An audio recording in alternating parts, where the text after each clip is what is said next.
आंबा पिकतो रस गळतो कोकणचा राजा बाई गंगा मांडतो सूर्य जळतो उन्ही तळतो तरी कसा मोहरून फुली फळतो शिवाराचा जीव कसा परिमळतो तू झुंजते अशी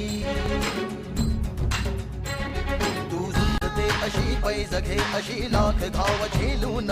हे झाड सांगते पाड सांगतो पाय घट्ट रोवून मग स्वागतास येईल घास हे आभाळ सारे तू झुंज दे अशी